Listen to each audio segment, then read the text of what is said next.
Hey there, this is Stephen Stanley with United Real Estate in Moorhead, Kentucky, your local realtor and knowledge broker, coming at you with another video. And today we're talking about 3 myths about buying a home that everyone should know.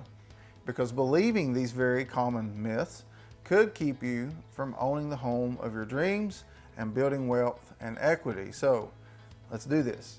All right, let's do this then. We'll start at number 3. The third biggest myth is this: I'm just too young to buy a home. There's a common misconception that younger generations aren't even interested in home ownership, and a lot of people point to the fact that millennials put off purchasing their first home as a reason for believing this.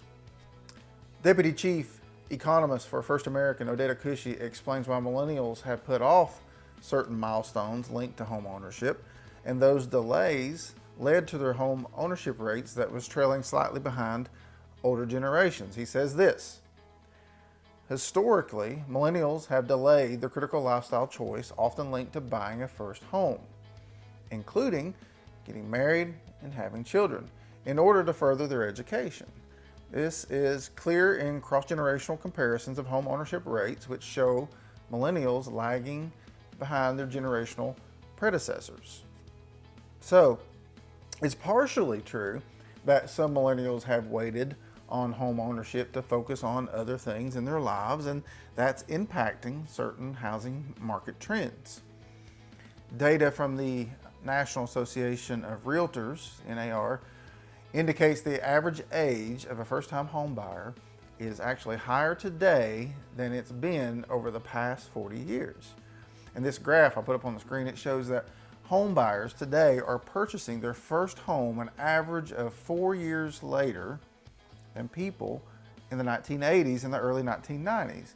But just because millennials are hitting certain milestones later in life doesn't mean that they're not interested in becoming homeowners.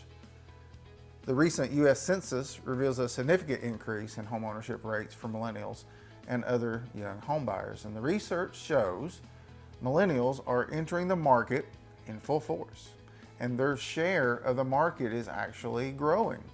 And based on the data, the belief that younger generations just don't want to buy homes is a misconception. It's a myth. In fact, the recent Capital Market Outlook report from Merrill Lynch really drives home further this point, as it specifically mentions the effect that millennials are having on demand. It says this: demand is very strong because the biggest demographic cohort in history is moving through the household formation and peak home buying stages of its life cycle. And again, Deputy Chief Economist for First American, following the trend of millennial home ownership, puts it more simply, saying this. He says it's clear that younger households, i.e. millennials, are driving home ownership growth. So as the largest generation, millennials' impact on the market is growing as more and more people from that generation reach home buying age. And Generation Z, they're not that far behind either. And that means that younger generations will likely continue to drive the demand in the housing market for many years to come. The bottom line, if you're a member of the younger generation, like me, yeah, right, You sit on a throne of lies. and interested in purchasing a home, you're not alone. Many of your peers are on their path to home ownership too. So make sure that you contact me, and I also will send you my free Millennials Guide to Home Ownership. And then let's connect and discuss what you can do to accomplish your home buying goals. Number 2, the second biggest myth everyone should know about buying a home is, I need a perfect credit score to be able to buy a home. So first, what is a credit score? A credit score is just a statistical number that shows a person's credit worthiness. Lenders use this credit score to see if the person can repay their debts. It's a 3-digit number. It ranges from 300 to 850, and of course 850 is the highest score that a person can achieve. And the higher the score, the more financially trustworthy a person is considered to be. Fannie Mae's survey revealed that 59% of Americans either don't know or are misinformed about what FICO credit score is necessary to qualify for a home loan. Many Americans believe a good score is 780 or higher. And to help debunk this myth, let's take a look at Ellie Mae's latest Origination Insight report, which focuses on recently closed or approved loans. And as you can see on the right here, that 52.7% of approved mortgages had a FICO score between 600 and 749. And over the last 12 months, the average FICO score for home purchases by millennials was 723. So don't make the mistake of disqualifying yourself by thinking that you have to have a perfect credit score. And the number one myth about buying a home is, drum roll please. Drum roll, please.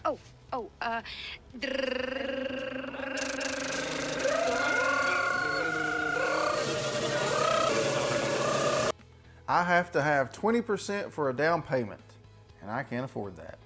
In fact, a recent survey by LendingTree asked what is keeping consumers from purchasing a home, and for over half of those surveyed, the ability to afford a down payment is the biggest hurdle.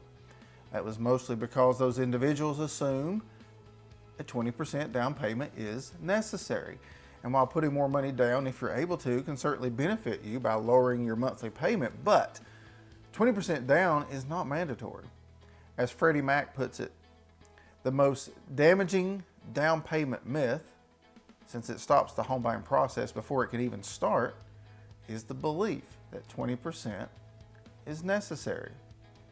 So if saving that much money sounds overwhelming, you might be ready to give up on the dream of home ownership before you even start, but you don't have to. According to the profile of home buyers and sellers from the National Association of Realtors again, the median down payment hasn't been over 20%, get this, since 2005. Now it may sound surprising, but today's average down payment is only 12%.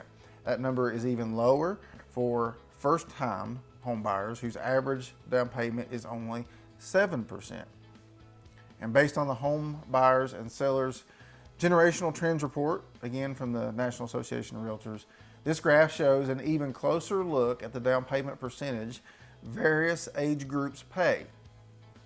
As the graph shows, the only groups who put 20% or more down on average are older home buyers who likely can use the sale of an existing home to fuel a large down payment on their next home.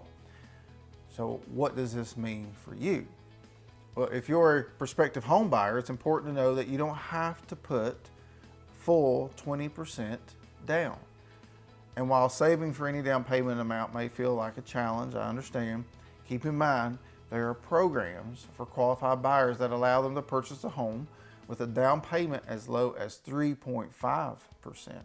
And there's also options like VA loans and USDA loans with zero down payment requirements for a qualified applicant.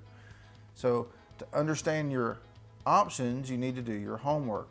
And if you're interested in learning about down payment assistance programs, information is available through sites like downpaymentresource.com, but please feel free to reach out to me and let me help guide you from the start to learn what you may qualify for in the home buying process.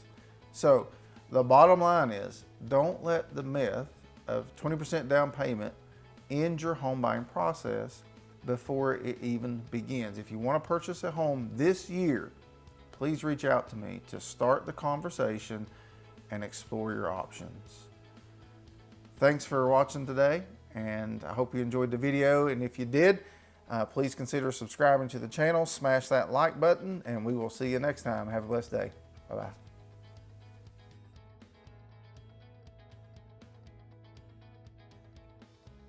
Well, a credit score is just a statistical number that shows a person's I cannot say that word, credit worthiness. Who chose that word? You did, you big dummy. Credit worthy. I'm not worthy. Trustworthy a person. Blah, blah, blah, blah. Man. 850 is the highest score that a borrower can achieve. Borrower. I promise I know the English language. borrower, borrower, borrower.